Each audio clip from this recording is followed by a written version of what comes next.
Selamat malam para netizen dimanapun kita berada, salam inspirasi bagi kita semua. Kita lihat saja bahwa kalau PKS dan PDIP mereka bersatu mengusung Anies Baswedan di Jakarta, saya yakin dan saya yakin-yakinnya 70% kemenangan Anies Baswedan mutlak ya di DKI Jakarta sebagai Pilgub DKI Jakarta begitu kan. Jadi artinya apa? Artinya bahwa PKS dan PDIP itu hanya dijadikan sebagai representasi oposisi ya.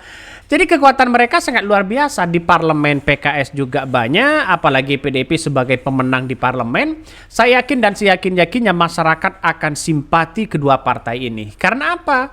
Karena PKB ya dan Nasdem yang katanya sudah deklarasi bergabung kepada koalisi Prabowo, nampaknya mereka sudah tidak tahan menjadi oposisi begitu kan. Artinya ada kepentingan-kepentingan terselubung ya yang kemudian dimainkan untuk mereka. Kabarnya mereka minta 2 menteri. Kalah menang minta 2 menteri. Pendukung-pendukungnya ditinggalkan begitu kan ya. Artinya kalau kita Anies Baswedan diusung oleh PDIP dan PKS, saya yakin menang ya. 70% menang.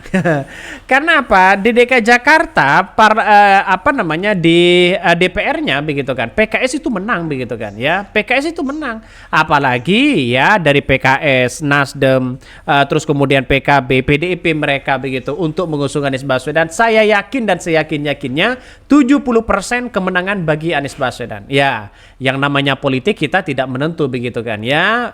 Tidak ada yang tidak mungkin di situ begitu kan.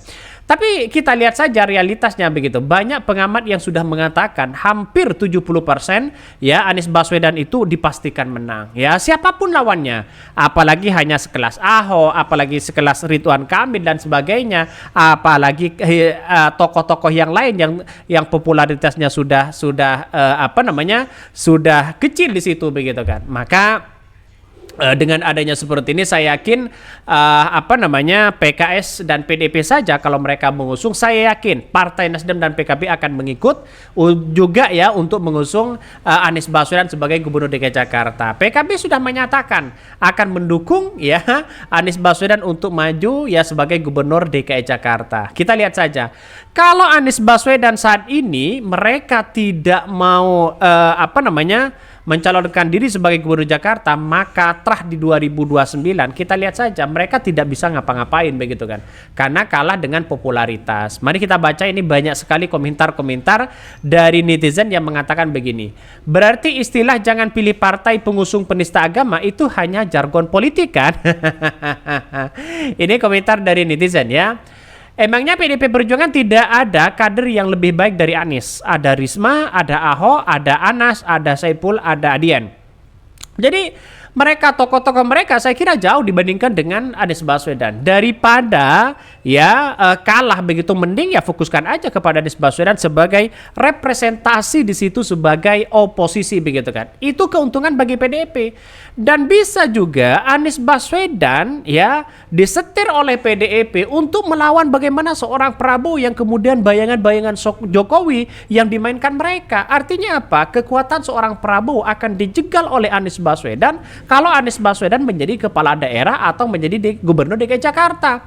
Karena DKI Jakarta itu paling viral ya, paling dikit-dikit punya prestasi, mereka semuanya akan tahu. Dikit-dikit punya kesalahan, semuanya akan tahu. Karena mereka pusat ya sebagai kota metropolitan di situ, apalagi ibu kota begitu. Saya yakin dan saya yakinnya bahwa saya garis bawahi 70% akan menang begitu kan. Walaupun lembaga survei hari ini sudah mulai diatur ya oleh orang-orang mereka untuk mengalahkan Anies Baswedan, tapi faktanya adalah 2017 walaupun lembaga survei sudah di setting apapun begitu, tapi masyarakat DKI Jakarta tidak tergoda dengan itu. Karena pemilih DKI Jakarta itu adalah rasionalitas mereka begitu kan. Terbukti gagasan Anies Baswedan sangat luar biasa, kecerdasan Anies Baswedan luar biasa di situ begitu. Ini Pak Anies for DKI again ya, why not ya. Banyak ya program-program bagus yang terhenti sejak Heru naik. Banyak masyarakat yang tidak dapat haknya, beasiswa kuliah, masalah reklamasi, ya sambil nunggu Pilpres 5 tahun lagi. Lihat saja, kalau benar nyalon lagi, segala upaya akan dilakukan untuk menggagalkan Anies Baswedan. Bisa saja terjadi. Karena nampaknya kalau Anies Baswedan mereka menang sebagai gubernur Jakarta, jelas di atas mata kita begitu kan ya, bagaimana perlawanan dari para oligarki, banyak kepentingan besar. Ingat ya, ketika Anies Baswedan berdebat dengan Luhut pada waktu itu masalah soal reklamasi. Anies Baswedan sesuai dengan undang-undang mereka berani, oh ini undang-undangnya, kalau tidak boleh ngapain kita harus lakukan begitu kan. Jadi inilah yang menjadi acuan penting bahwa Kak Anies Baswedan satu-satunya kalau nanti dipersiapkan untuk menjadi presiden di 2029, artinya Anies Baswedan harus menang menjadi gubernur Jakarta. Kalau mereka tidak menang, jelas mereka Anies Baswedan akan menjadi gelandangan politik, akan tidak dilirik oleh partai di situ, elektabilitas semakin anjlok, popularitas semakin anjlok karena dianggap 5 tahun tidak punya prestasi, tidak punya pekerjaan dan program dan terobosan baru di situ begitu kan. Ya nampaknya kalau gabung kepada koalisi Prabowo saya kira tidak mungkin begitu kan ya, harus memperjuangkan perubahan. Nah kita lihat ini menarik begitu kan ya. Tetapi dari pernyataan dari PKS ini siap berkoalisi dengan PDP untuk mengusung Anies Baswedan di Pilkada DKI Jakarta. Mari kita baca ya. PKS siap berkoalisi dengan PDP untuk mengusung Anies Baswedan di pemilihan kepala daerah Pilkada Jakarta 2024. PKS sendiri kemungkinan besar akan mengusung Anies Baswedan sebagai cagup Pilkada Jakarta 2024. Sekretaris Umum DPW PKS DKI Jakarta Abdul Aziz mengatakan selama untuk memajukan dan mensejahterakan warga Jakarta, pihaknya siap berkoalisi dengan partai apapun termasuk PDIP. Jelas mereka begitu kan. Artinya apa? Artinya bukan tidak mungkin kemenangan bagi Anies Baswedan itu sudah di depan mata begitu kan. Ya nampaknya lawan-lawan Anies Baswedan tidak begitu